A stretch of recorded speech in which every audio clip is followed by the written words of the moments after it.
Ayo team, we're outside today. We're outside because your local parks are not safe, and going outside and just letting the wind kiss your skin is so in 2025. Before I start this video, which will be a rambling thought daughter video today, I want to give a trigger warning that I'm going to be talking about existential dread, mortality, death, all of that super fun stuff. I mean, not in a way that's, purposely grotesque or dark or scary, but I am anticipating being honest, and I honestly don't even know if I'll ever post this video, or if I do post it, if I'll keep it up. But I just want to put a trigger warning on there because as a girl who is literally existential dread Barbie, albeit why I'm even filming this video, I personally would probably not watch it. Maybe? I don't know. Maybe I would. It depends on the day. That's why we're putting a trigger warning on it. Just want to let you guys know that that is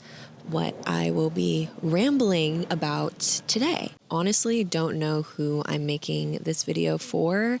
I hope it resonates with somebody, I guess. I'm making this video because last night I had a pretty gnarly panic attack about dying. So fun, so sweet, so cool. Now that I've started this channel and I'm just posting whatever, I feel inclined to sit down and talk about it on camera. In some ways it's giving like RuPaul's Drag Race, like what would you tell younger Maya? But if it speaks to anybody, that's great. I've said this before on other parts of the internet, but I have always been existential dread Barbie. When I was a kid, some of my earliest memories were having panic attacks every single night about the idea that someday I'm going to die and I will be dead forever. And that is literally crazy. I feel like we don't talk about enough how crazy that is.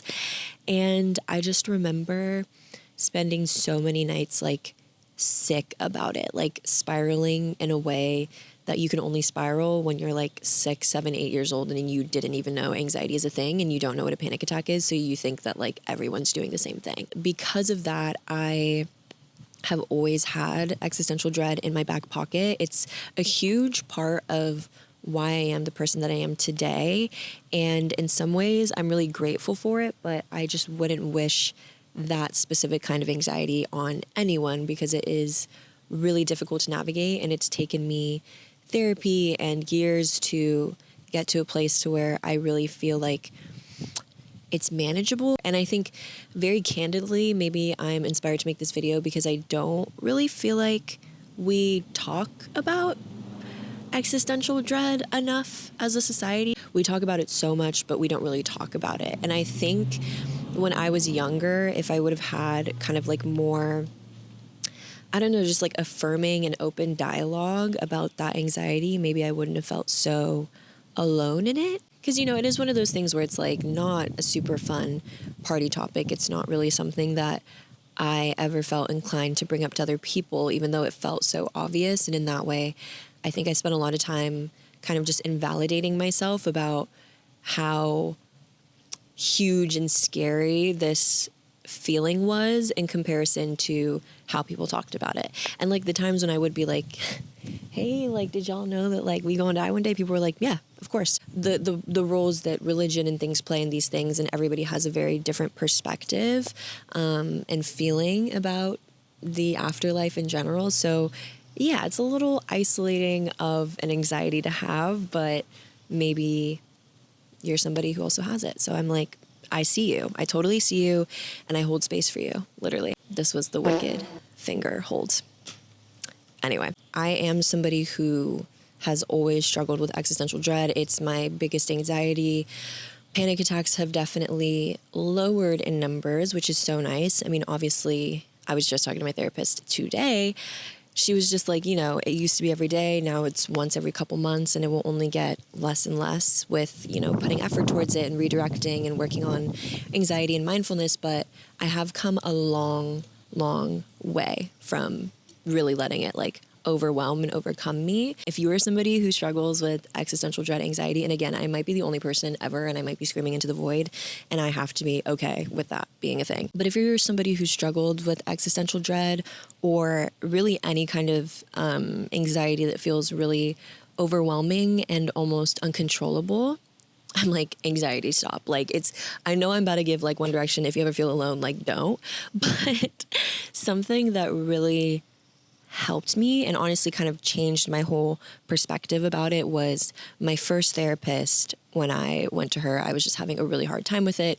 It was during COVID, so it was easy to be really existential and also kind of hopeless and scared about the future, which is that much different from right now. I don't know. But it definitely was overwhelming. So I went to therapy and I was, telling my therapist my whole lore, like how I've always had this anxiety, how it's all the time, it's everywhere. And she explained the brain to me like a forest. If you think about your brain as a forest and you think about your anxieties as hiking trails, for example, because I had kind of had this anxiety that was like really unchecked and like running really rampant, and I would spiral and spiral and spiral, like the body keeps score. I had in essence kind of like built out this really nice, easy to walk like hiking trail. Like my hiking trail was giving like damn near paved, like if not gravel paved, like literally cement on the floor hiking path with like lights, signs, this is where we go, do, whatever. So when my brain kind of got into that, neuropathway, it was like, mama, I could run this because it's literally giving like, it's lit up, like we know how to get there, we see the signs, like it has been walked so much that it is the clearest path that anyone has ever seen. So when I would have this anxiety, my brain was literally like, mama, let's rock. We've done this path a million times before. Then she was like, well, if you want to build a separate path, you can't be discouraged by the idea that it's going to take a long time. So the way that she explained it to me was, you are going to start walking this new path, and if your brain is like a forest, then the first couple times you walk this path, you don't really know where you're going. You're cutting down hedges, like you are genuinely starting from scratch. So obviously, when your anxiety looks at these two pathways, like the one that you're trying to build and the one that you've ran a million times, it's so much easier. It's so much more comfortable to run the path that's literally already paved for you. And I think that analysis and understanding that really is kind of like the science of neuropathways was really helpful, because I had ran the same path so many times that it felt true. That's the thing that's hard about existential dread, is it's hard to anchor yourself anywhere because it is in some way true. Do you know what I mean? Like situational anxiety is kind of easy because you could run like, oh, did I make my friend upset saying this? Or, oh, tomorrow am I going to like nail this triple handstand that I have to do for some reason in this scenario? Or am I going to like bust my ass? And those things are situational and also very much like the outcome is genuinely uncertain, unclear, and you can anchor yourself in like, I'm going to try my best, or if I hurt my friend's feelings, I'm going to apologize. We're going to be fine.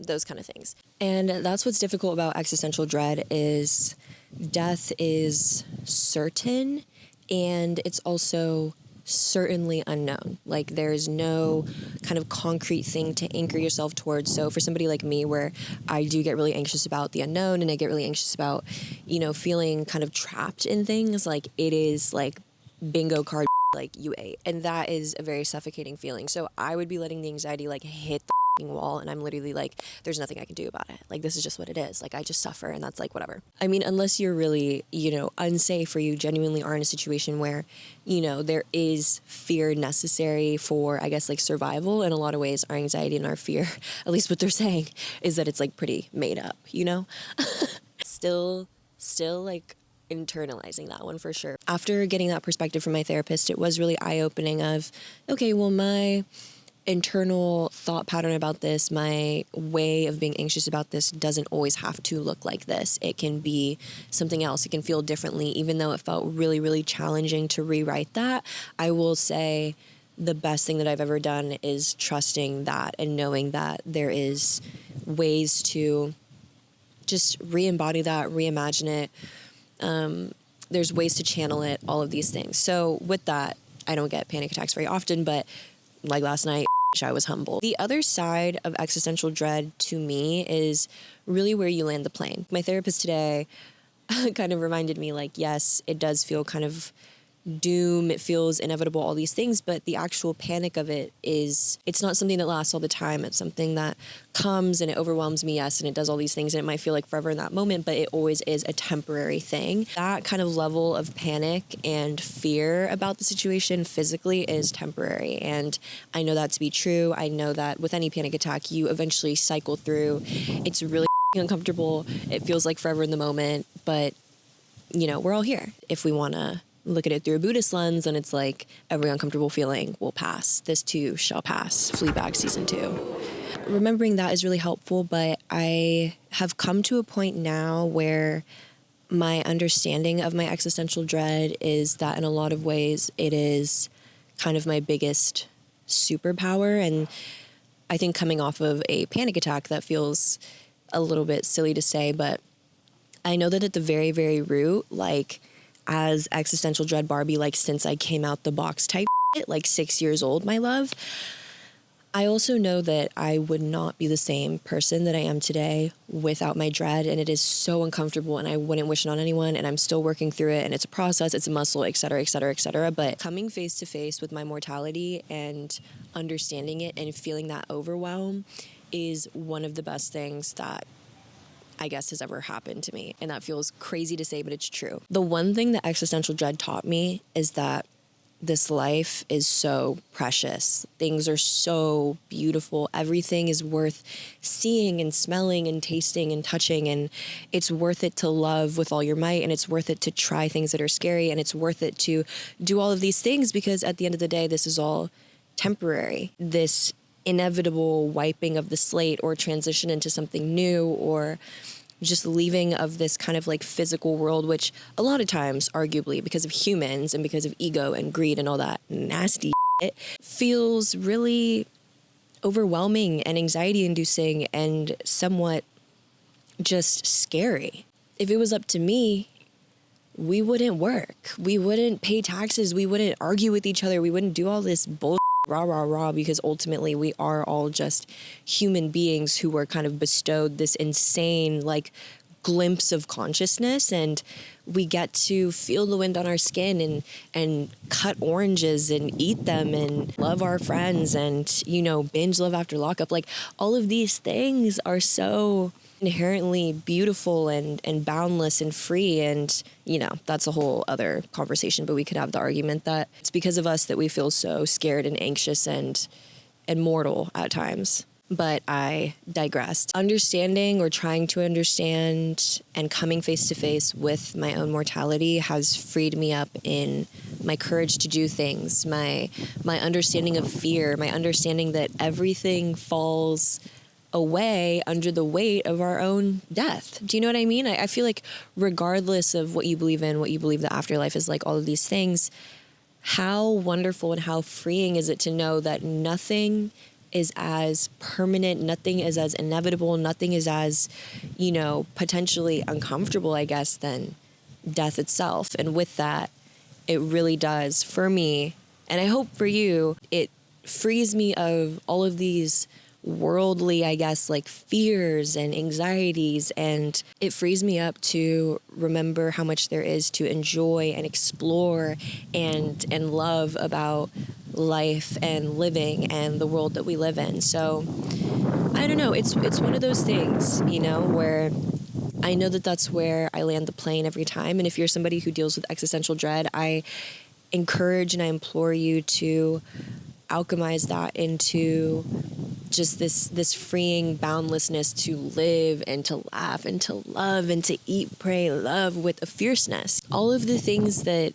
scare us and all of the things that we're nervous to do, or the opinions of other people, or all of this noise, like, simply falls away under just kind of the grander cycle of life and death.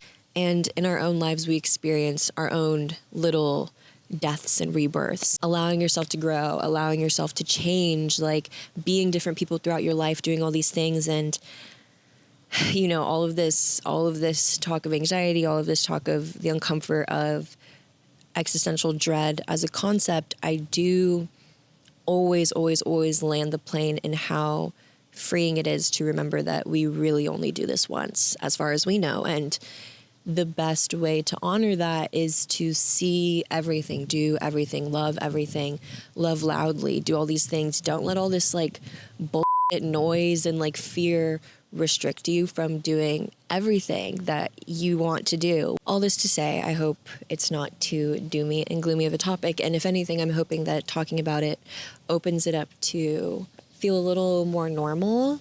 I ultimately am really, really thankful for my anxiety and what it has taught me, and specifically with my existential dread anxiety. I'm grateful that it showed me how much of life I want to live and the things that are important to me and what I'm so fearful of losing, I guess, when I die.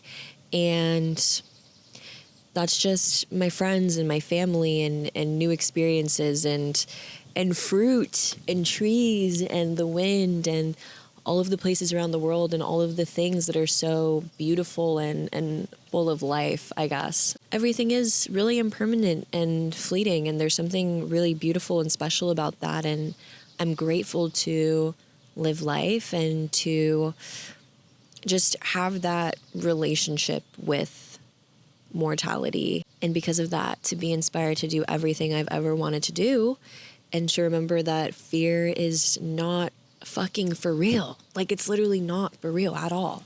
But yeah, I hope that wasn't too doom and gloom of a thing to talk about, but I guess all of this to say that anxiety is something much more malleable than we are led to believe, and making new neuropathways is super possible. And all it takes is, what did my therapist say today?